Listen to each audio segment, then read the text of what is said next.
Declaração Universal dos Direitos Humanos. Artigo 2º.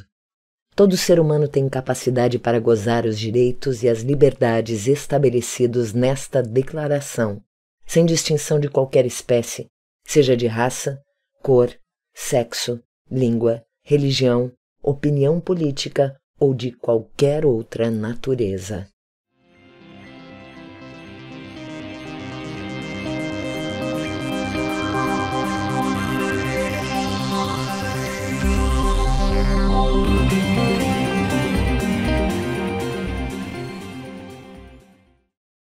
Eu já me senti humilhada quando procurei um atendimento médico e achei que por causa da minha cor e a minha vestimenta, pois eu estava vestida com roupas religiosas, e fiquei para o final da fila, tipo, cheguei primeiro e fui a última a ser atendida.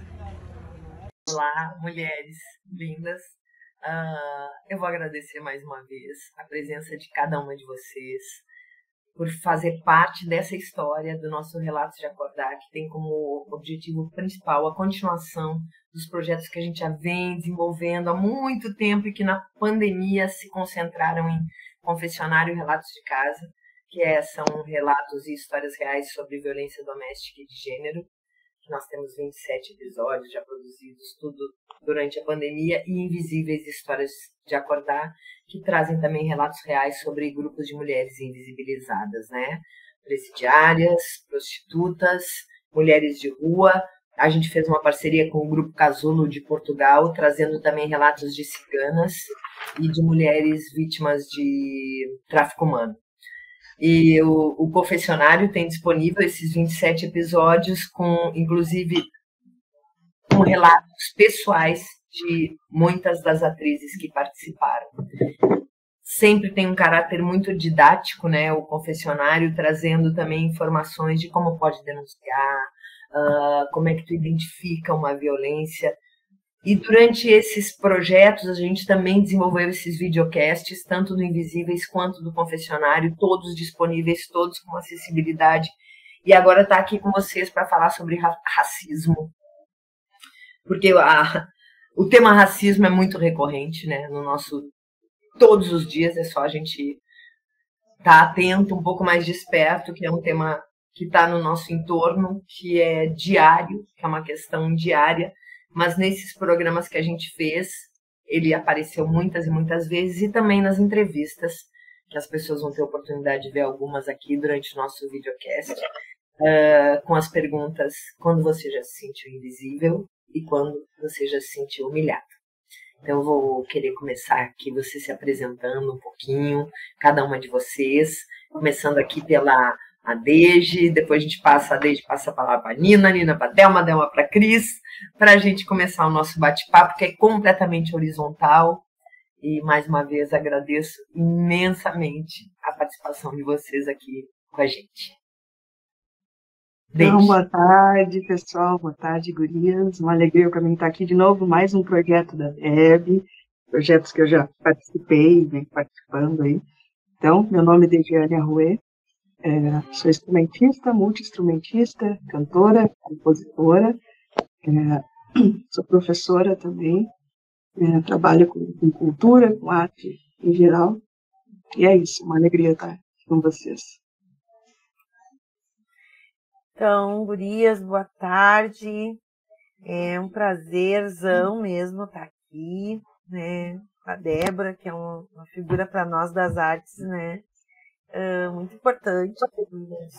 Sou Nina Fola.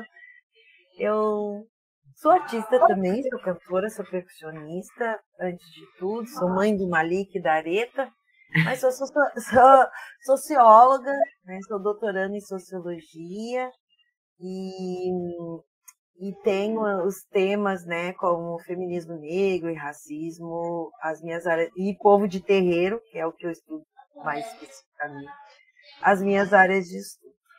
Então, à medida do papo, isso vai aparecer e a gente vai discutir mais.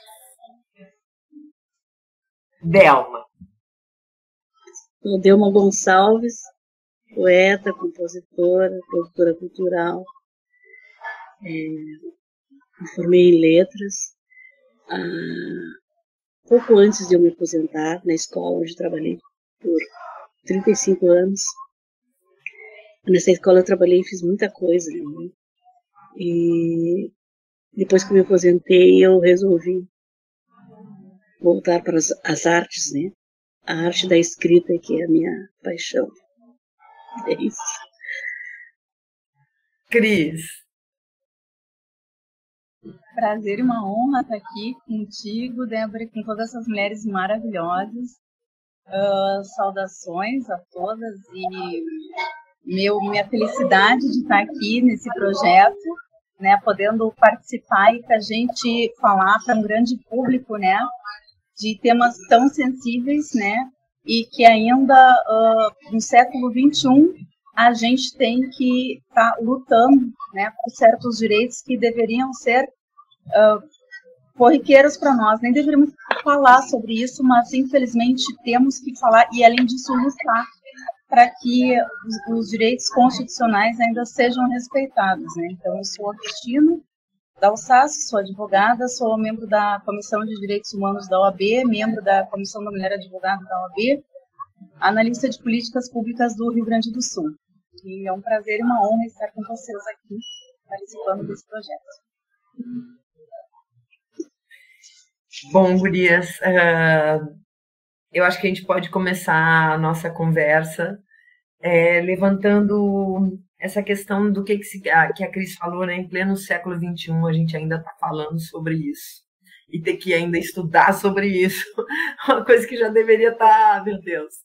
Falar sobre a questão da negritude, do racismo e do preconceito, e o que isso pega na vida de cada uma de vocês, né?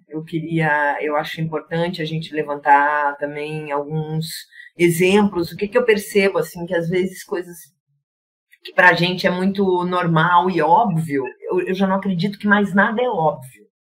Eu acho que tudo tem que ser dito e explicado, porque para mim pode ser uma coisa óbvia e dizer como é que essa pessoa não vê, e aquela pessoa não é. Então, eu acho que é um momento, de fato, da gente poder, isso, uma crença muito pessoal, assim, como que eu, como mulher, artista, no meu caso, cada um na sua particularidade, né? Hoje a gente estamos aqui, com exceção da Cris, né? Mulheres que trabalham com arte também, que já é um outro tema que a gente poderia falar também, né, do que é ser uma mulher artista nesse país, nesse mundo, o que significa, ainda mais depois de todo esse massacre que a gente testemunhou nos últimos tempos em relação aos artistas, né? Então, eu acho que é muito legal a gente ter essa abertura para falar de uma forma também, às vezes, bem didática, mesmo as coisas que pareçam óbvias. E assim como eu acho que as mulheres têm que falar para os homens, sim, né? Algumas mulheres dos movimentos acham que não, que os homens têm que aprender por eles. Eu acho que não, acho que a gente tem que falar, sim, entre todas e todos nós. Nós estamos, afinal, todas e todos de passagem aqui nesse plano de existência e cada dia acredito mais que se eu puder contribuir de alguma forma, deixar bons rastros por onde eu passar, esse é o meu propósito de vida. E então queria ouvir vocês um pouco também da sua visão sobre essa questão, né? Da negritude, também de ser negra, o que é diferente para mim e para a Cris, que não somos negras, né? E a palavra é de vocês. Ser negra, acho que a maioria já sabe, né, o significado dessa palavra negra, que a gente passa por muitos perrengues, muitas coisas, que às vezes as pessoas dizem, mas tu é um pouquinho clarinho, tu não é negra. Eu tenho minha negritude, nasci junto com meus pais, era uma família, uma mistura, né, de índios e negros. Mas eu nasci praticamente numa escola de samba, onde eu vivia carnaval, trabalhei na escola de samba como secretária, então eu sempre tive esse contato com a minha negritude. Nunca deixei de transparecer Para muitas pessoas que acham que um pouquinho clarinha não, já passei por muito preconceito, inclusive na escola onde eu trabalhei por muitos anos, né? Eu comecei de baixo, eu entrei no concurso público, que antes eu trabalhei em vários outros serviços, né? Eu trabalhei até na Panvel, eu trabalhei como perfumista, né? E aí eu entrei para a escola, com concurso público, e entrei para trabalhar lá como... entrei por baixo, como um modo de dizer, né? Porque não é por baixo, porque é uma profissão maravilhosa na alimentação. Eu fui merendeira. Eu até quando eu descobri que a mãe do Ronaldinho também foi merendeira, eu disse assim, eu adorei, né, quando eu conversei com ela sobre isso. E olha, eu não sabia o quanto é importante essa profissão dentro de uma escola. E eu comecei ali, trabalhando ali, aí depois de 5 anos a escola fechou, tive que ir para outra escola.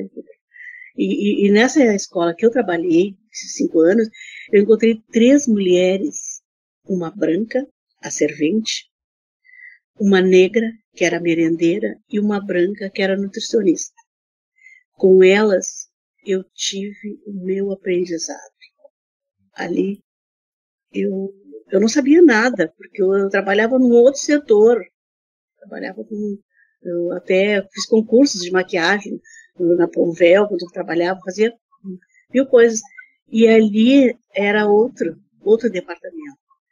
E ali, nessa escola, inclusive eu trabalhei com a mãe de uma cantora, eu não lembro o nome dela, que até a Valéria gravou a música dela. Vocês devem conhecer ela. Adriana Defeito. A mãe dela trabalhou comigo. Então, e ali, eu assim, nessa escola, foi uma escola realmente para mim, que estava entrando, que não conhecia nada daquilo. E aí depois, quando eu fui para outra escola, essa mesma nutricionista foi, e as outras se aposentaram. E lá, essa outra nutricionista, que foi praticamente uma mãe para mim, ela também se aposentou. E a escola não tinha, na época, eles não podiam colocar mais outra nutricionista. E aí, elas me colocaram nesse encargo. Aí, eu tive problemas de alergia, eu tive que trocar a profissão, de setor, e aí fui como monitora. Trabalhei anos ali como monitora e encarregada de fazer tudo aquilo que a nutricionista fazia, que era lidar com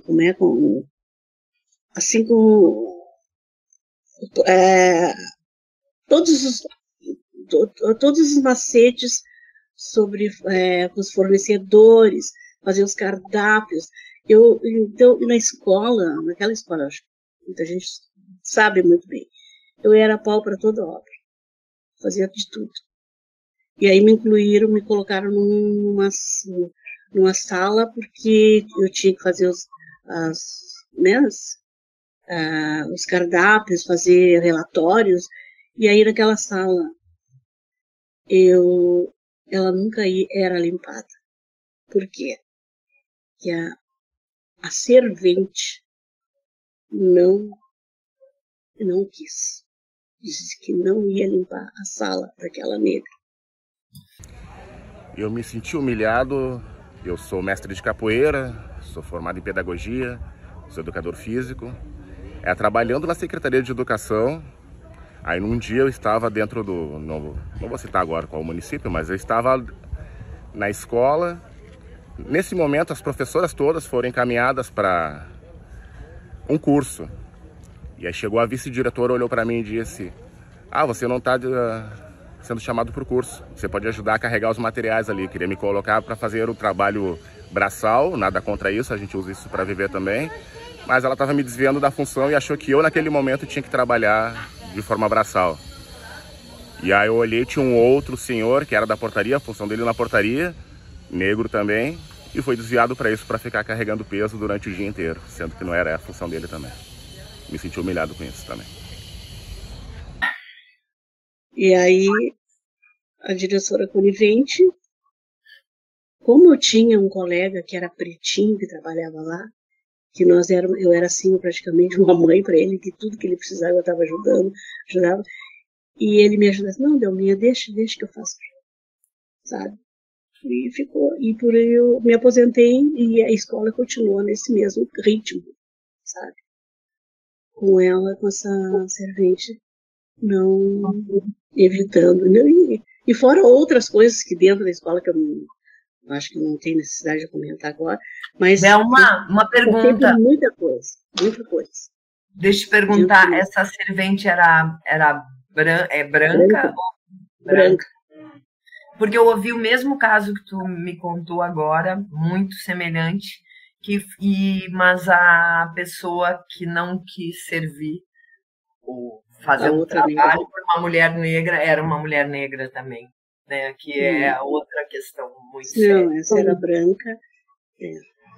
E se fosse o contrário, será que a direção ia aceitar isso?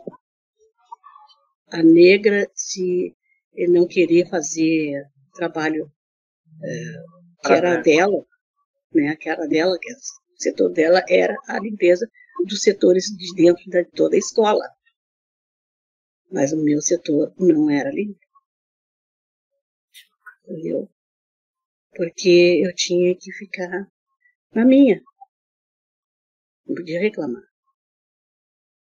Então, isso aí eu passei nessa escola. Olha, essa escola foi muito aprendizado que eu tive ali. Inclusive, aí depois quando eu comecei a trabalhar, eu fui casada por 10 anos e me separei. E meu filho tinha 2 aninhos, o outro tinha 5.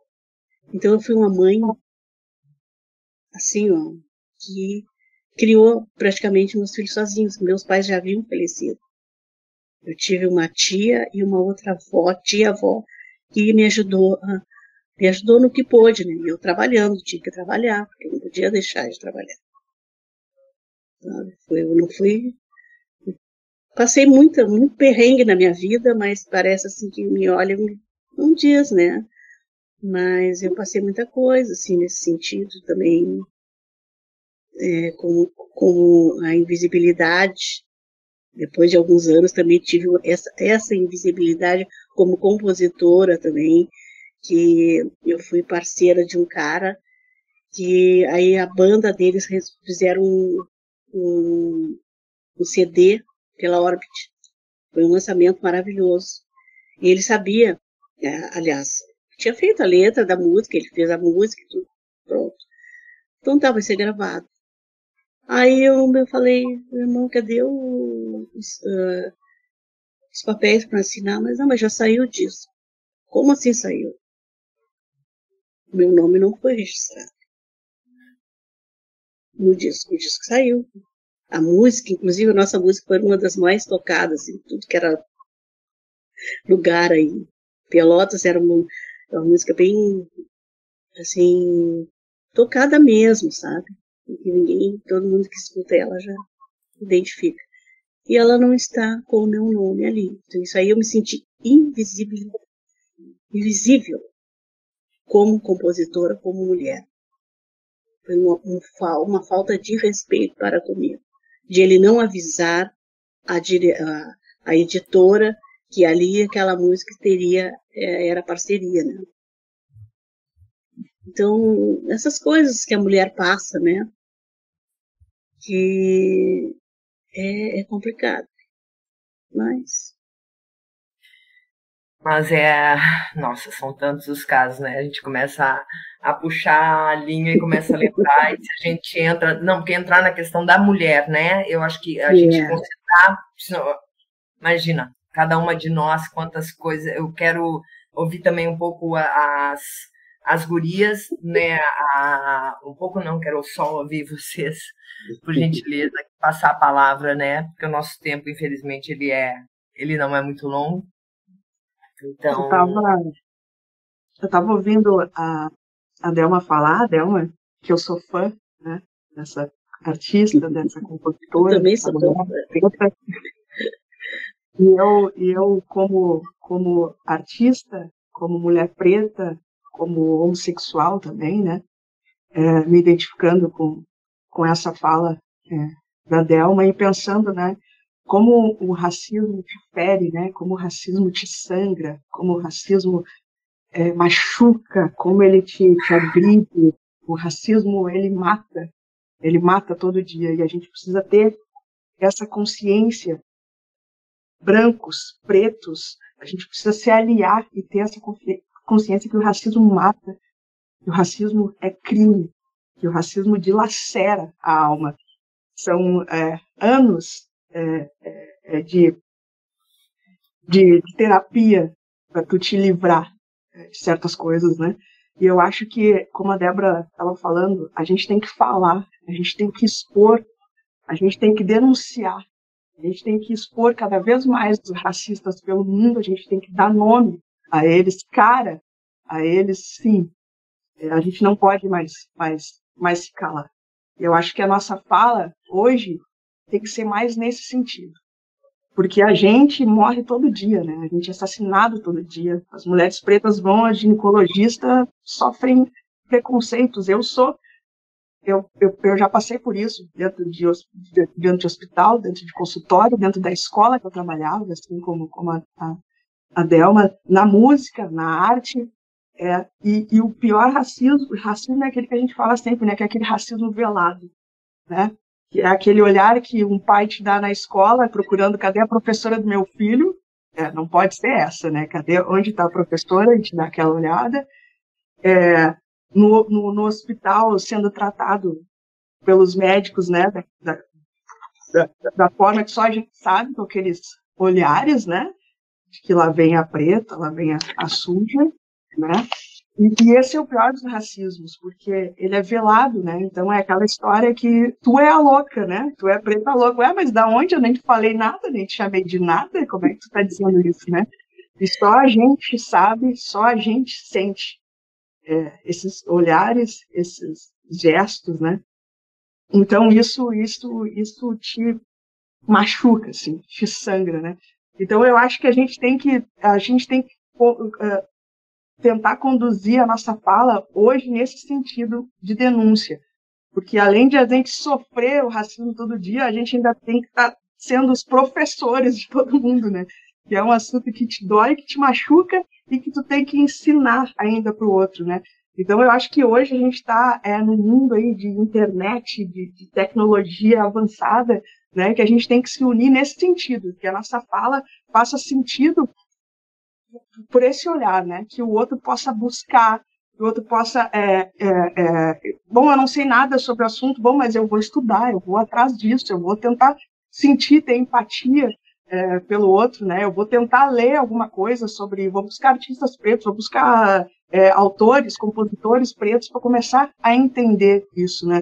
Eu acho que a nossa fala tem que ser mais nesse sentido hoje, das pessoas se educarem, mas procurarem, né, esse conhecimento, mais do que a gente ensinar, porque já é algo que nos dilacera todo dia. E a gente tem que ficar ensinando o outro ainda, a dor vai aumentando cada vez mais, tu tem que ficar toda vez resgatando, buscando essas coisas, né? Então eu acho que é isso, eu torço por a gente ter, essa, que a humanidade se una e que a gente possa ser aliado nesse sentido, né, em que a gente possa acho que as gerações estão vindo cada vez melhores, né, mais informadas, mais atentas, né, menos preconceituosas. Eu acredito muito nisso, né, que a gente está melhorando. Então eu acho que a minha fala é nesse sentido, assim, que a gente possa cada vez mais buscar autoconhecimento e que a gente possa melhorar como humanidade. Muito importante, né, do Diane tá falando. Também sou fã, né? Também um monte de fã aqui, né? É bom.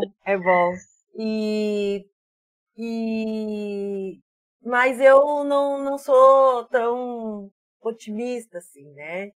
Talvez seja pelo pragmatismo de onde eu estudo. Hoje Hoje mesmo, né, um menino de 13 anos assassinou uma professora, né, que apartou uma briga dele com um colega negro, né? E ontem, né, a gente viu lá a peça. Eu te vi de relance, Débora, e fui te procurar e já era outra coisa. Mas como é que é?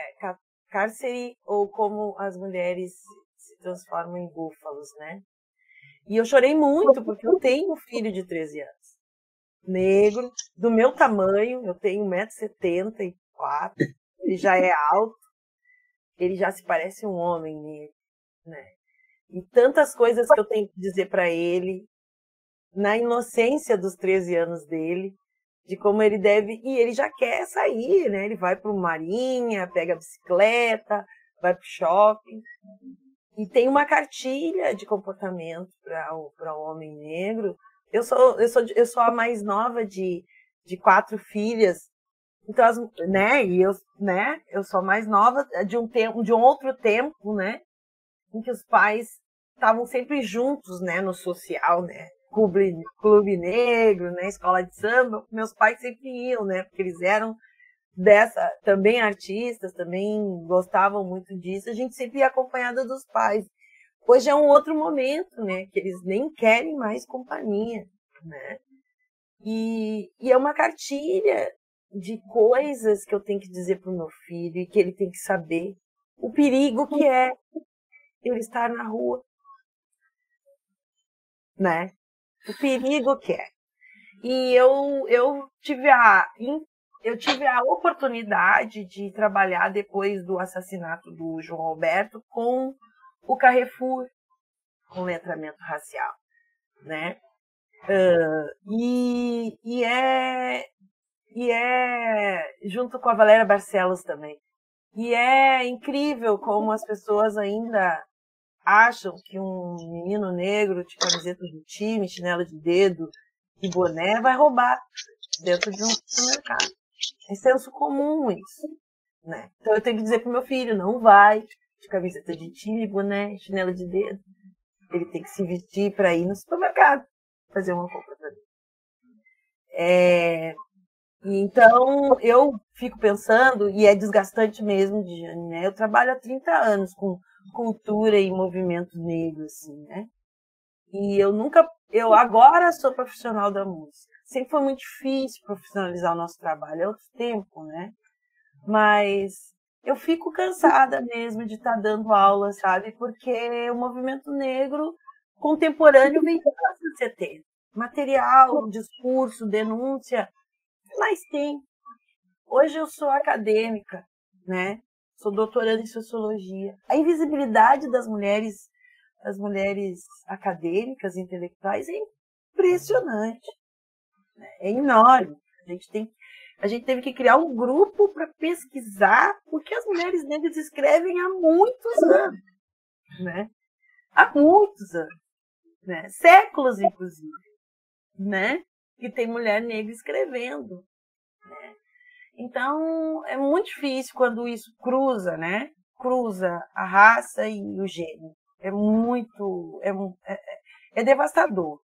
E aí a gente fica pensando na nossa saúde mental, como é que a nossa saúde mental se organiza nessa sociedade, como é que a gente vê, né, a sociedade que sempre te olha como uma possibilidade de serviço, né?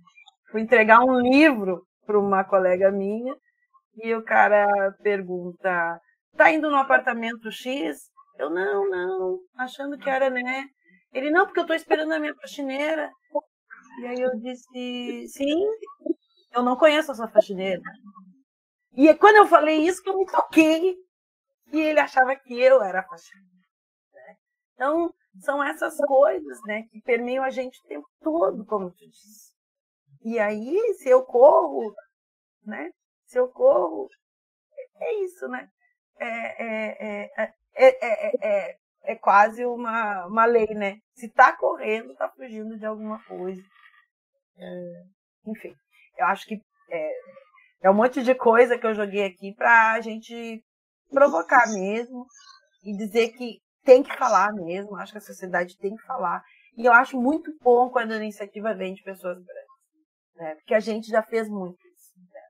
Então a gente precisa mesmo que as pessoas... Porque assim, a primeira live que eu fiz, para concluir, a primeira live que eu fiz na pandemia era com uma produtora de moda branca. Eu fui ver lá. As lives dela tinham 2.000, 3.000 pessoas. Era uma coisa incrível. A minha tinha 350. Então, quando a gente aparece, mesmo num campo branco, a coisa muda, né? Muda a percepção, né? E, infelizmente, tu vai sentir, quem que é a Débora? Tá falando muito sobre raça, né? Será que precisa falar tanto assim? Será que já não melhorou para eles? Vai vir esse tipo de fala, direto ou indiretamente. Mas obrigado pela oportunidade. É isso aí. Eu me sinto humilhado, em especial, quando eu entro em qualquer loja e as pessoas ficam me olhando de baixo para cima. E se eu não estou bem arrumado, ou estou simplesmente uma roupa mais simples, as pessoas acham que eu posso estar fazendo alguma coisa errada, né? Ou quando eu entro na loja, como já aconteceu nas Americanas, né? E a caixa erra, não tira o tiquezinho. Quando eu vou sair na porta, o segurança vem, me leva lá para me explicar o que aconteceu, e quando volta me abraça ainda do lado de fora, quando as pessoas estão tudo esperando que eu tenha feito alguma coisa na rua. Eu me sinto humilhado quando eu entro no Zafari, como já aconteceu também, né? E depois de fazer minhas compras, passar lá em cima no banheiro, no Zafari da Duque, em cima, né? E quando eu volto do banheiro, por estar com as ferramentas de trabalho que nem furadeira e outras coisas, aquela máquina deles tocar. O segurança não me chamar a atenção dentro do mercado, pelo contrário, deixar eu sair. Quando eu chego muitos metros depois, ele quer me chamar a atenção, dizer que eu poderia ter pego qualquer coisa lá do banheiro, até um sabonete líquido, para roubar. Então eu me sinto humilhado em vários momentos nessa cidade de Porto Alegre. Eu, mais uma vez só, eu e todas as pessoas que vão ter acesso a esse trabalho, que agradecemos, Nina, desde Delma, Cris. Eu queria, antes de passar a palavra para a Cris, levantar uma questão que eu venho falando disso há bastante tempo, assim. Como que a gente consegue olhar dentro de nós, né? Eu, como mulher branca, olhar dentro de mim, ainda tem onde está o resquício do racismo. E eu não posso me abster e dizer, não, eu não sou racista, eu sou super, eu não sou isso. Porque é tão naturalizado que a gente não se dá conta. E volto a falar sobre isso. Quando a gente começou a produzir o confessionário sobre violência doméstica e de gênero, eu falei, a Deja, que trabalha comigo há bastante tempo, já ouviu falar sobre isso também. Quantas gente se depara, onde é que está a violência em mim? Onde é que está o preconceito em mim? Quantas vezes, porque não... E outra, não é porque a pessoa é negra que é uma carta de bom caráter. Assim como não é porque a pessoa é branca, ou branco nem se fala, mas artista, né? A gente acha, não, cara, é artista, é legal. A Delma acabou de contar de uma grande sacanagem que acontece todos os dias, não só com mulheres, a competição que a gente vive num mundo competitivo de pódio, onde vencer significa que tem vários outros derrotados. Então, isso já está arraigado em todas e todos nós.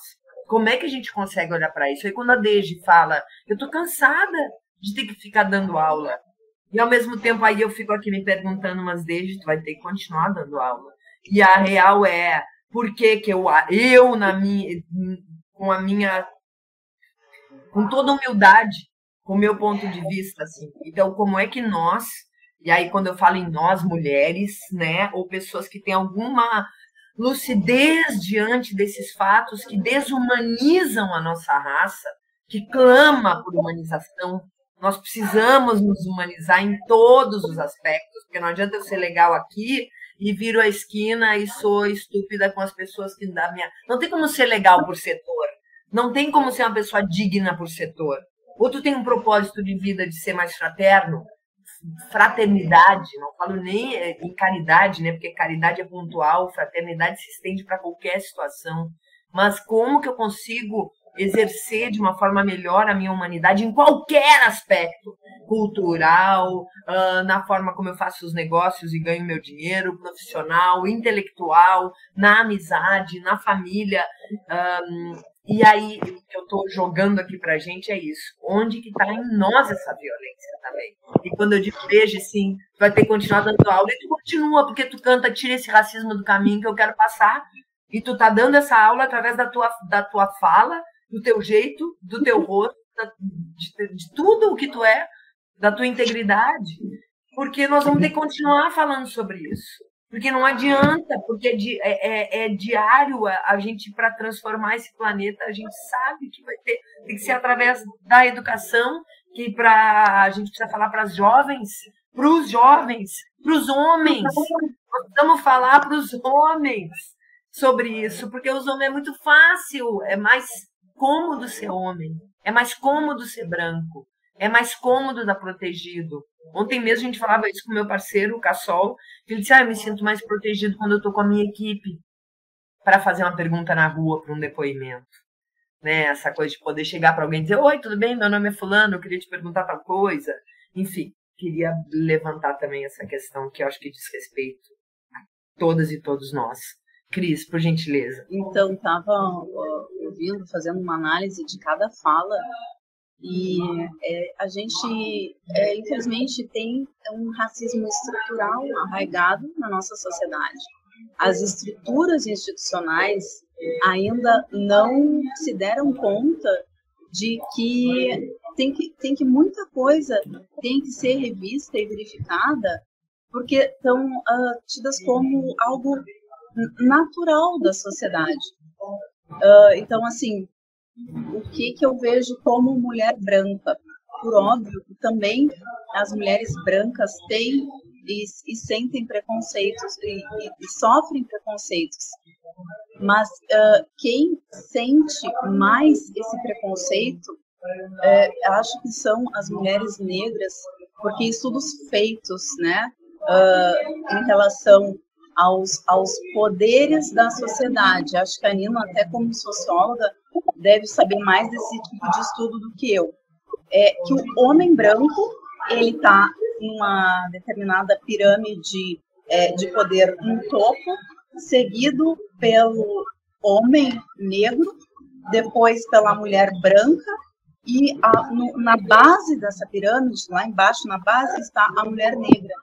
Então, a gente não tem ideia da dimensão do sofrimento das mulheres negras. Inclusive, a violência obstétrica é muito pior em mulheres negras. Isso são estudos já realizados, porque a sociedade tem que a mulher negra ela é mais forte, ela aguenta mais.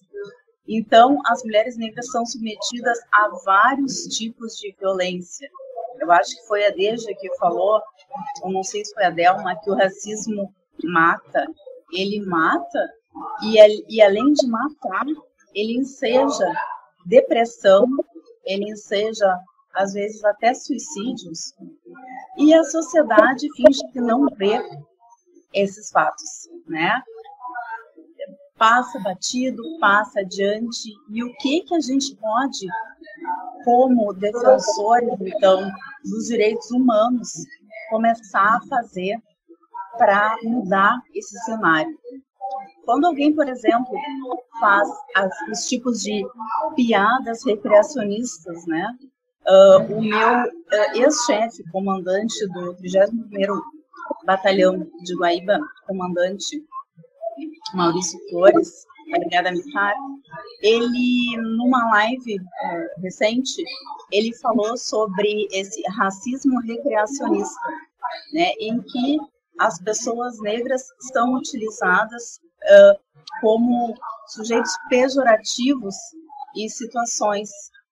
E esse tipo de situação, para começar a ser cessada, primeira coisa, devemos não fingir mais que não vemos isso. Se sou uma pessoa branca, vejo alguém praticando esse tipo de situação, vou me posicionar. Opa, para aí só um pouquinho. Por que tu está fazendo esse tipo de piada?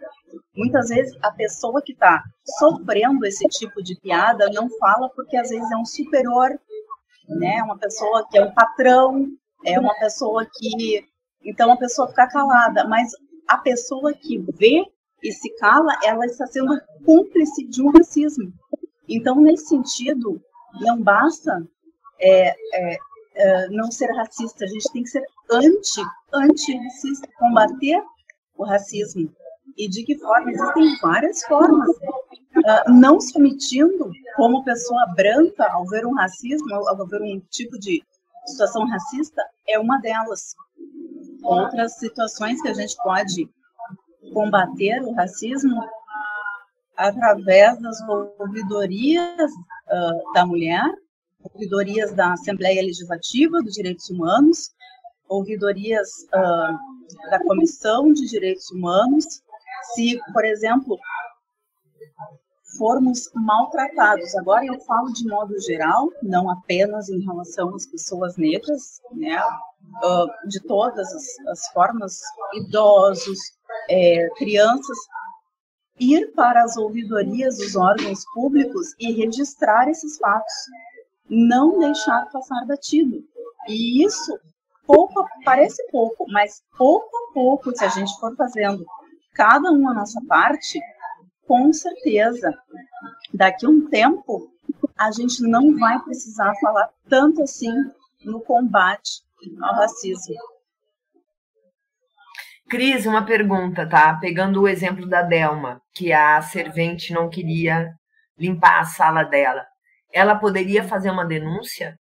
Poderia, né? Ou não? Sim, claro que sim. Mas essa questão, ela é muito complexa. E a Delma, que é funcionária pública, foi funcionária pública, já deve ter visto várias situações, e às vezes até na esfera privada, obviamente, que a pessoa reclama para a chefia, não quis, né, vai reclamar e ainda sofre mais ainda um tipo de preconceito velado. Ainda reclama e ainda está reclamando muito, vai ser demitida. Então, assim, por óbvio que a gente pode, né, Débora, reclamar, mas existem contextos em que, se a gente reclama, a gente ainda acaba sofrendo uma retaliação. Então, essas situações são muito delicadas. E, principalmente, eu não sei da Delma em que ano foi, mas se foi antes do Estatuto da Igualdade Racial, era muito pior. Hoje em dia temos leis. Hoje em dia, recentemente, a injúria racial, ela foi equiparada ao racismo. O que é a injúria? É xingar. Injúria racial, aquela que a gente vê nos estádios, ela foi hoje muito bem pensada em ser equiparada ao racismo, ao crime de racismo. O racismo, ele pressupõe também a segregação. A injúria é quando a gente profere xingamento, a gente, pessoas de um modo geral, proferem xingamento em relação a outra pessoa de forma individual, a injúria. O racismo é uma segregação. Eu estou segregando uma parte para não, por exemplo, entrar... Quem é que falou? Não sei se foi a Veja ou se foi a Nina, que falou que não ia... Ou foi a Glória Maria. A Glória Maria, ela foi segregada quando ela tinha 29 anos de entrar num restaurante no Rio de Janeiro. Então, isso se chama racismo. Essa segregação se chama racismo. E a injúria é a questão de proferir xingamentos, palavras injuriosas para as pessoas. Acho que a Delma queria falar, né? Eu até hoje faço tratamento para o estômago, úlcera. Eu tive problema sério. Eu não sabia o porquê disso. Depois me disseram que é resultado de eu guardar as coisas para mim e não aguentar firme. Por isso é importante a gente falar, né, gente? Um outro aspecto que me levou a fazer o confessionário, o Relatos de Casa, por exemplo, foi que na pandemia eu me deparei com o número de feminicídio, que depois eu vim a descobrir que não foi o número de feminicídio que aumentou, e sim as denúncias. Foi de ver dentro de mim, na minha vida, quando eu guardo um segredo muito tempo, aquele segredo vai se tornando assim um gigante, né? E quando eu conseguia falar sobre esse segredo, que eu achava que era, ou eu tinha vergonha, ou eu tinha passado, geralmente alguma coisa que tu passa que tinha vergonha, no meu caso, né? Que é porque nós mulheres, a gente é abusada e ainda se sente culpada. Isso é a coisa mais comum que tem, né? E eu vejo que quando a gente fala, parece que aquele monstro vai ficando menorzinho e não vira uma úlcera. Por isso que eu acho que é tão importante a gente poder ter esse apoio e se juntar com pessoas de outras áreas, de outros lugares, de outras instâncias, que têm outro pensamento sobre o mundo, que pode nos auxiliar a ter uma visão mais expandida sobre qualquer coisa, né? Bem. Débora, eu desculpa, eu vou fazer um rápido comentário sobre isso, né? Porque esses números de violência contra as mulheres, enfim, eles são absurdos, né? São absurdos, né? E aí, o índice de mulheres que já sofreram um tipo de agressão também é quase, né, 100%. E isso me fez lembrar, porque quando a gente tem a informação, a gente começa a entender o que acontece. Porque é muito comum a gente estudar racismo, estudar subjetividades pretas, né? Tem pessoas como nós que conseguem falar, conseguem se expressar, dizer sobre, mas tem outras subjetividades que negam o tempo todo, né? Negam o tempo todo. Tem pessoas que têm a possibilidade, inclusive, de negar tanto, de não se entender como pessoa negra, né? É incrível isso, mas é verdade. Ou pessoas como tu mesmo falou, que negam as outras pessoas negras, né? Assimilam essa ideia de que pessoas negras são, mesmo elas são pessoas que merecem violência, destrato, enfim. E assim como nós mulheres, né? Depois que eu fui descobrindo o que é violência sexual, assédio, tu vai se remetendo até a tua infância, né? Eu joguei basquete, eu me lembro que o meu primeiro treinador nos tocava. A todas nós. E era 10 anos. E se a gente não tem essa mínima informação, é isso. Chega um momento que a gente é tocado. Quando chegar a violência extrema, as pessoas não entendem, né? Porque as mulheres, às vezes, ficam numa situação por tanto tempo sem denunciar. É porque o processo de conscientização sobre isso é muito doloroso também, né? É muito doloroso. Então, a gente fala de dores, né? Então, por vezes, tem pessoas que são raivosas e que verificam na pele branca a opressão, assim como pessoas brancas verificam na pele negra o medo, né? O medo de alguma coisa. A informação é fundamental, né? E a Cris trouxe várias categorias importantes que estão aí na bibliografia, né? Tá aí, né? Existem pessoas dedicadas a falar sobre isso e a elucidar algumas coisas. O recreativo chegou, não dá mais, né? E o Adilson Moreira, que é o escritor do Racismo Recreativo, eu tive a oportunidade de estar com ele numa festival literária no Agulha, e ele começa a falar dele dizendo que ele detestava o personagem Mussum. Então vou trazer isso porque ele disse que ele detestava ver o Mussum, detestava os Trapalhões. Uma coisa que foi importante para nós, que somos desse tempo, né?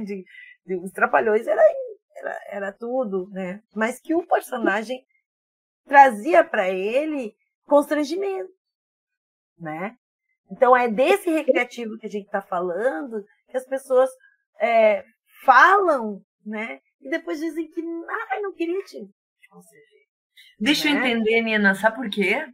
Sim. Agora tu falou dos Trapalhões, quem eu mais gostava era o Mussum. Sim.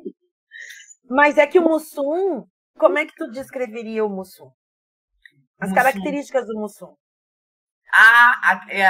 Era simpático, era negro, era simpático, era grande, tinha uma cara que dava vontade de a gente ficar perto dele. Eu tenho uma lembrança da minha infância. Ele era o cara que eu mais tinha vontade de, se eu fosse encontrar eles, ele que eu ia abraçar. Sim. Ele trazia confiança e tinha aquela coisa de falar os mussunzes. Ele falava... ele tinha um linguajar, né? Um linguajar. Mas ele era alcoólatra. Eu não ficou esse muito, viu? Mas é que isso é uma característica presente nas famílias negras. Desse homem negro, assim, né? É isso. Ele é uma característica negra. Sim, ele era tudo isso que tu estava falando. Mas, para quem quer fugir da característica negra nos imposta, que não gosta muito de trabalhar, que só gosta do samba, bebe pra caramba, não sei o quê, ele estava ali, o estereótipo disso tudo. Não era de um outro homem negro diferente, né? Então, isso para ele, né? Eu também gostava do muçulmano, mas isso para ele, como homem negro, não representava bem.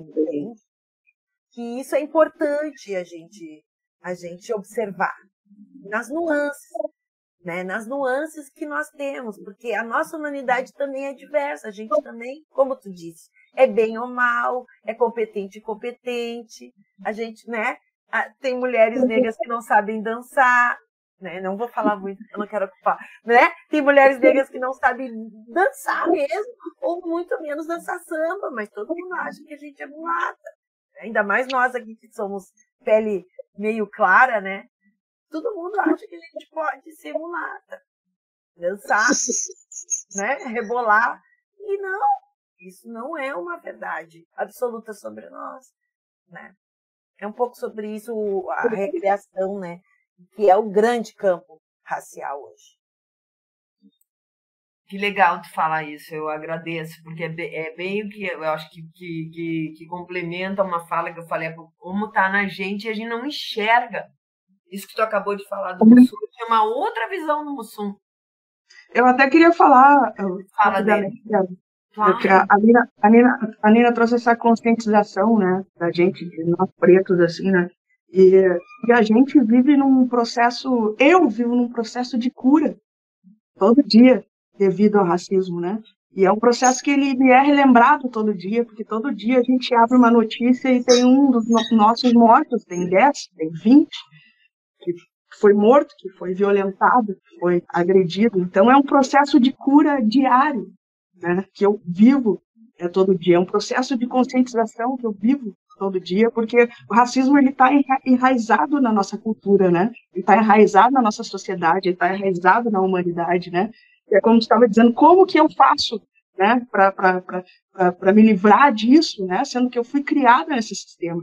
E nós, pretos, quando a gente traz... mas que tu perguntou para Delma até se a mulher era branca ou preta, né?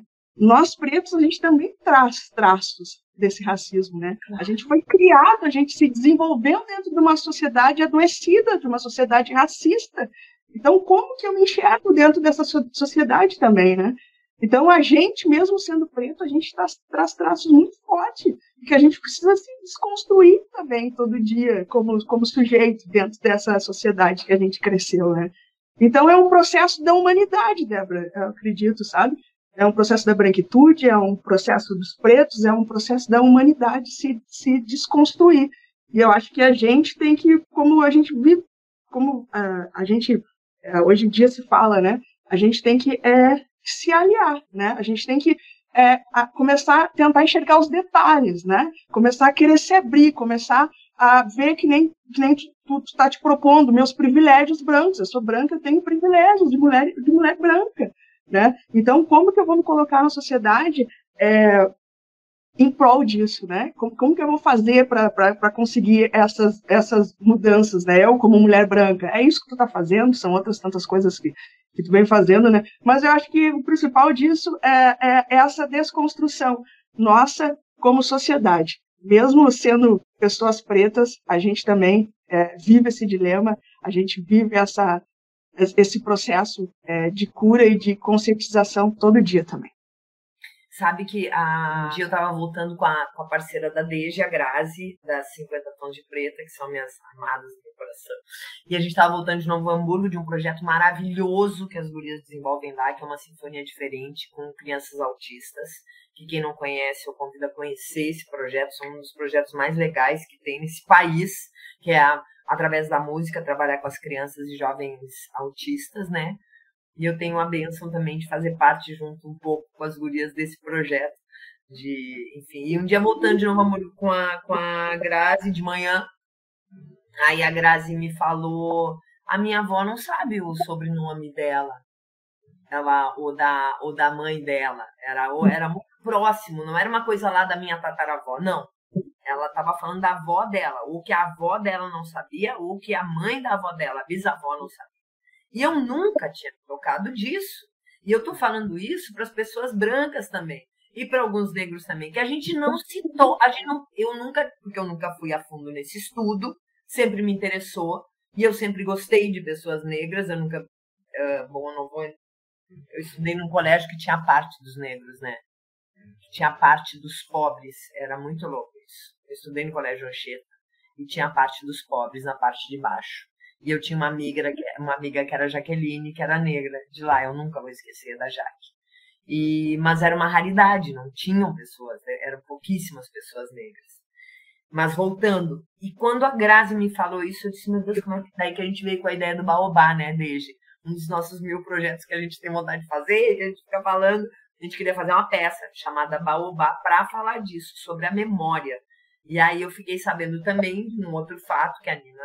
Vocês devem saber muito mais do que eu, que quando os negros iam ser tirados e levados para os navios negreiros, eles tinham que dar cerca de 30 voltas nessa grande árvore gigante para esquecer a sua história e entrar numa nova história.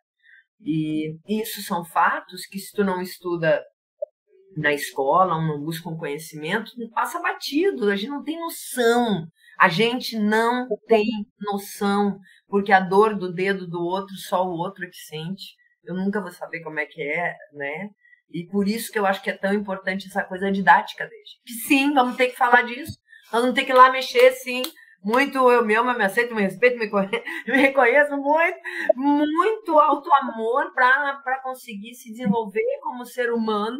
E aí eu cito Platão, que eu acho incrível, que o cara dizia, o único jeito de tu ajudar quem tu ama é tu te desenvolvendo como ser humano, é te aprofundando, quanto mais dentro, mais fora, não tem outra saída.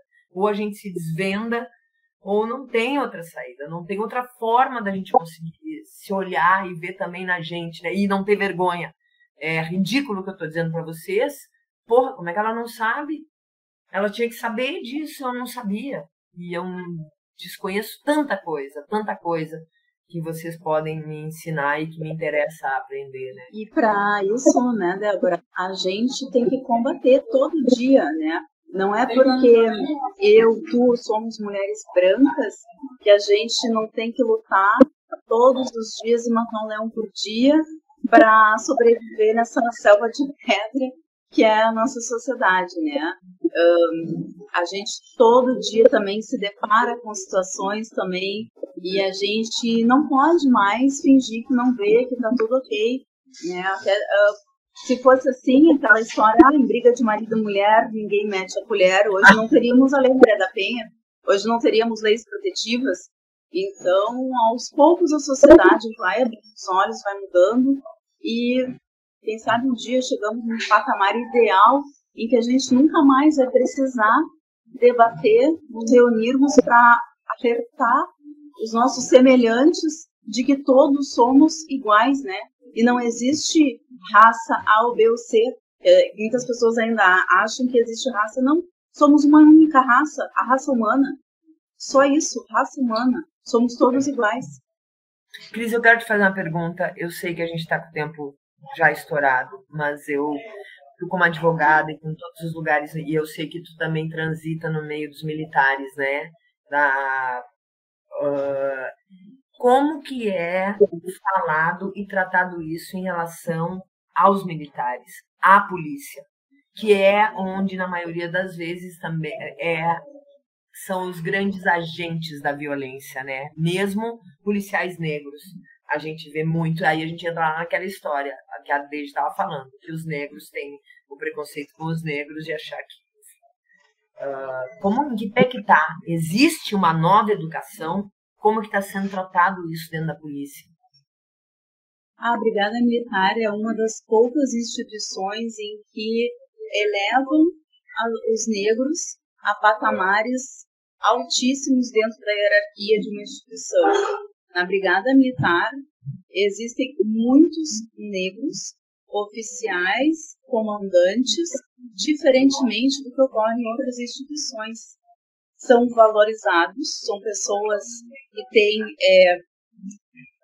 admiração dos seus subordinados, são pessoas que eu tenho orgulho de trabalhar nessa instituição e ver muitos chefes brilhando nos seus comandos e também fazendo parte dessa nova visão para que a sociedade se modernize e se qualifique em termos humanitários. A Brigada Militar vem reacendendo muito a questão humanitária, tem tido muito mais atenção às questões humanitárias do que talvez em outras instituições, enfim. Nesse sentido, eu digo para todos aqui, né? Eu nunca vi em outras instituições, sejam elas públicas ou privadas, tantos negros no poder. Então, eu tenho orgulho da minha instituição. E, Cris, isso é maravilhoso o que tu está falando. O que eu me refiro é como que é o tratamento diante do abuso de poder e da violência gerada por membros da Brigada Militar. Não só com pessoas negras, mas principalmente com pessoas negras, né? Que a gente sabe de tantos e tantos casos, assim. Para isso existe um departamento específico nesses casos em que ocorrem notícias e se chama a Corregedoria Geral da Brigada Militar, em que quando ocorre algum tipo de notícia que possa ter envolvimento de situações irregulares, são apuradas pelo corregedor, qual também já foi meu comandante, uma pessoa que admiro demais, o Coronel Vladimir, e atualmente hoje corregedor. E, enfim, quando ocorrem esses abusos, a instituição ela é totalmente desfavorável a qualquer conduta irregular de determinados membros que, por vezes, podem ser pessoas que não estão cumprindo seus deveres funcionais. É muito bom te ouvir e eu quero crer no que tu está falando, e porque, volto a dizer, né, o que a gente vê muitas vezes nas ruas não é essa conduta. Várias vezes a gente viu a forma como a polícia aborda as pessoas, né? Espero que de fato realmente isso esteja mudando, porque é uma coisa, é uma barbárie, né? O que a gente sabe e vê diariamente, essa relação da polícia, desse poder em qualquer instância do poder, né? O poder que tem como a humilhação como a sua grande arma, né? Enfim, acho importante a gente tocar nesse assunto e falar sobre isso também, muito, né? Sem o medo de retaliação, sem o medo, e sim poder falar e discutir isso. Eu, como cidadã aí, branca, né, falando de classe média, não moro numa periferia, não sou uma pessoa, não sou negra e sou classe média, como eu falei. E o que a gente vê da realidade das pessoas com menos condições financeiras e negras também, a gente sabe o que acontece, né? Também dessa violência policial. E também pelas informações que a gente vê, podem ser algumas da forma como é a educação dentro dessas instituições, né? Complementando, Débora, a tua fala, né? Em todas as instituições públicas, né, existem as ouvidorias. Então, assim, qualquer instituição que cometa determinado abuso de poder, abuso de autoridade, o cidadão pode, através do e-mail, do canal, do site daquela instituição, seja Ministério Público, seja Polícia Civil, Brigada Militar, qualquer cidadão do povo tem o direito de petição, ou seja, o direito de pedir às autoridades providências para que sejam os fatos apurados. Eu não quero me identificar, não tem problema. Existe a possibilidade de também fazer a ocorrência desses fatos de modo anônimo. Então, assim, hoje em dia, a gente tem meios e aqui a gente está explanando para uma gama de muitas pessoas meios de como procurar que fatos irregulares ou de toda forma entre a sociedade de fatos criminosos sejam apurados sem termos medo de nos expor, porque hoje as instituições contam com as ouvidorias e, de forma anônima, podemos fazer as denúncias de qualquer ato, de qualquer servidor público que esteja atuando de forma irregular. Então a gente pode ir lá e denunciar para a ouvidoria. Tipo, Cris, vai lá na ouvidoria e dizer: eu acabei de ver um policial, um militar chutando um morador de rua que estava dormindo. Qualquer cidadão. Não precisa ser necessariamente pessoalmente se dirigir à ouvidoria. As ouvidorias podem fazer a denúncia através do site da ouvidoria. Se o cidadão se sentir bem e quiser ir pessoalmente, porque quando ele vai pessoalmente, ele vai assinar, então, a situação para apuração dos fatos, né? Ouvidoria do Ministério Público, ouvidoria do Poder Judiciário, ouvidoria da Polícia Civil, ouvidoria da Brigada Militar, ouvidoria da Procuradoria-Geral do Estado. Todas as instituições públicas têm o seu canal de ouvidorias, onde qualquer cidadão pode se dirigir a esses locais, procurar pelas ouvidorias desses locais e relatar fatos irregulares de funcionários públicos. Seja um escrivão, um escriturário que atendeu mal uma pessoa, qualquer fato de funcionário público, pois os funcionários públicos eles têm um dever legal, né, pela lei legal, de atender bem ao cidadão, né? Caso estes funcionários não estejam atendendo de acordo com o que diz os seus estatutos, o cidadão que se sentiu ofendido por qualquer ato de qualquer funcionário público pode peticionar aos poderes públicos, ou seja, pedir aos poderes públicos a apuração e dos fatos e tomada de providências. Quando eu me senti invisível, no momento em que eu entrei numa loja e não aceitaram, na época que se usava cheques, não aceitaram meu cheque, não me deram explicação e aceitaram de uma outra pessoa, né? Aí eu olhei a cor da pele, imaginei que fosse por causa disso, me senti muito constrangido e me retirei da loja, né? Não consegui me sentir muito bem com isso, né? Bah. Temos uma lista, né? Que louco. Obrigada, Cris. Gurias, nosso tempo está estourando. Meu Deus, quanta coisa para perguntar para vocês. Quanta coisa para dizer. Nossa, então, Nina, começa tu te dando faz a tua fala final. Certo, certo. Para Delma, para Deje, que nós vamos ir para Cris.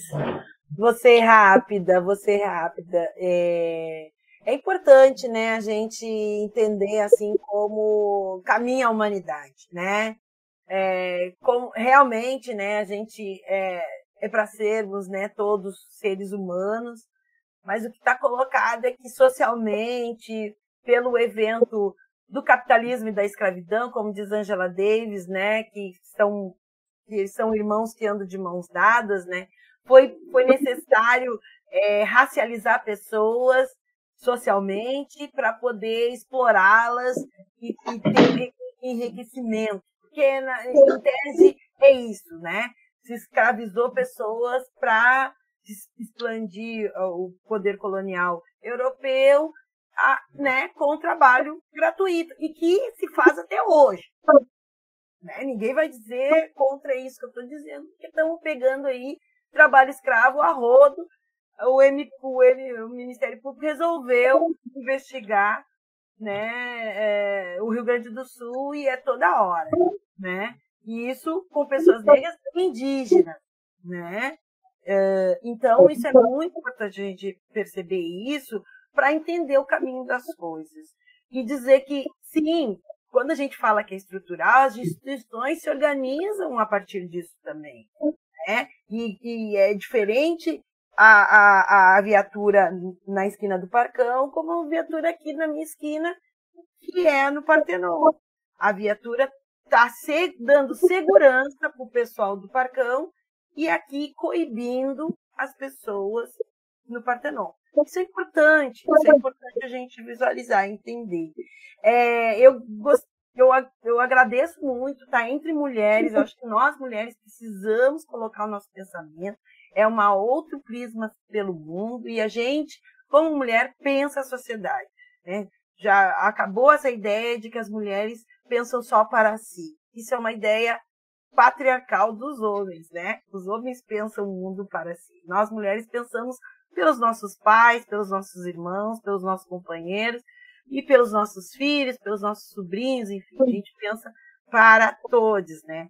E que a gente tenha, né, Débora, mais espaço aí disponível sempre para a gente falar um pouco mais, dando pitadinhas sobre isso, que é muito complexo. Racismo não é uma coisa fácil, é dolorido para nós, deve ser dolorido também para quem está aprendendo a falar sobre isso, e é complexo, é cheio de detalhes.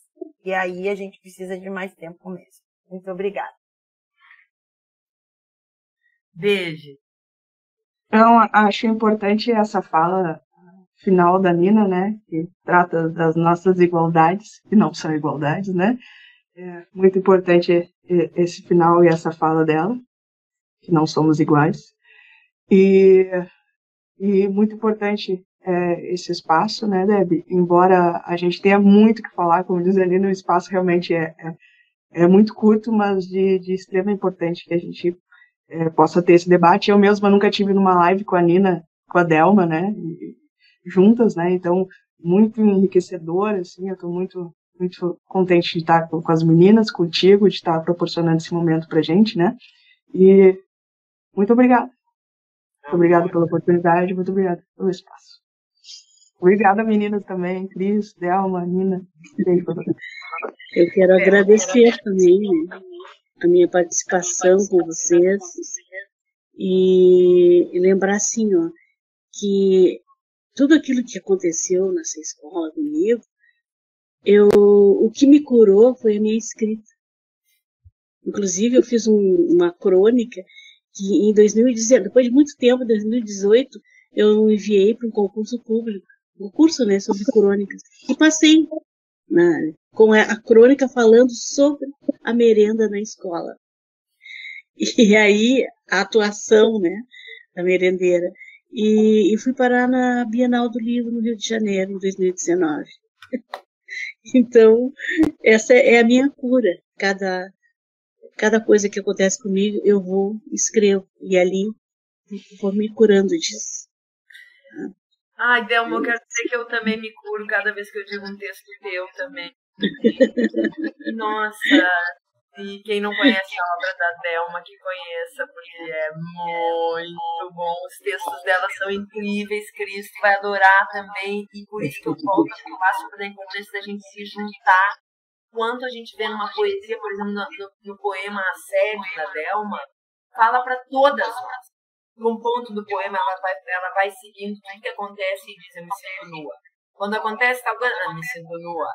Ela fala: atendentes, secretárias, advogadas, delegadas, artistas. Ela coloca gente de cor, gente de preto, branco, amarelo, seja o que for. Eu me sinto nua. Então, gurias, eu acho que é realmente... Eu me coloco aqui, antes até da Cris se despedir, completamente à disposição de vocês como Débora e como companhia de solos e bem acompanhados. Já digo que vocês já são as bem acompanhadas também. Nossa, é um presente poder ter esse momento aqui, que vai muito além de mim, muito além das nossas identidades, né? Nos ultrapassa. E o nosso maior objetivo agora é realmente que esse projeto e os outros projetos desenvolvidos ultrapassem as nossas bolhas. Então, agora a minha batalha é como é que a gente leva isso para dentro, desde lá das comunidades, como poder levar para dentro da universidade paga, particular, levar lá para o pessoal, lá, como eu contei para vocês que eu fui fazer entrevista no Parcão, porque é para todo mundo. Não dá para a gente ficar falando para os nossos, e esse tem sido também um motor para mim, sabe? De que forma que a gente expande. Por isso que a gente junta todo mundo, que é para o mundo melhorar, né? Cris? Obrigada, Débora. É sempre bom estar no meio de mulheres que fazem a diferença. Então, assim, estou me sentindo muito feliz ao lado de todas vocês e conhecer um pouquinho mais do trabalho, da história de vocês. Me deixou muito realizada nessa parte de hoje. E muito importante também tudo que foi falado, comentado aqui, e que vai ser levado, então, para uma grande gama da população, que a gente vai conseguir, com as nossas reflexões de hoje, alertar uma parcela bastante grande da população, e que cada vez mais a gente consiga unir mulheres assim, mulheres guerreiras, mulheres fortes, que lutam pelos seus direitos, e que empoderem outras mulheres para também continuar essas conquistas e as nossas vitórias, né, cada vez mais serem comemoradas. Mulheres lindas, olha, apesar de tudo, eu vou dizer para vocês que eu amo viver demais, que a vida é uma bênção, é um presente, que eu acredito na humanidade. Que bom que a gente está aqui. Já estou amando cada uma de vocês, fora desde que eu já amo há muito tempo.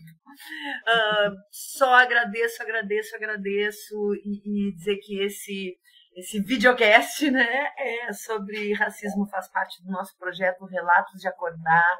Nos acompanhem, estejam conosco e estamos juntas. Um beijo imenso para vocês. Beijo, muito obrigada. Eu me sinto humilhado quando tem preconceito quanto à minha cor, por ser pobre da favela, por ser da rua, né? Pela polícia me sinto humilhado, pelos olhos deles, achar que pelo meu jeito de ser, por ser vendedor, por ser ladrão, me tirar para ladrão.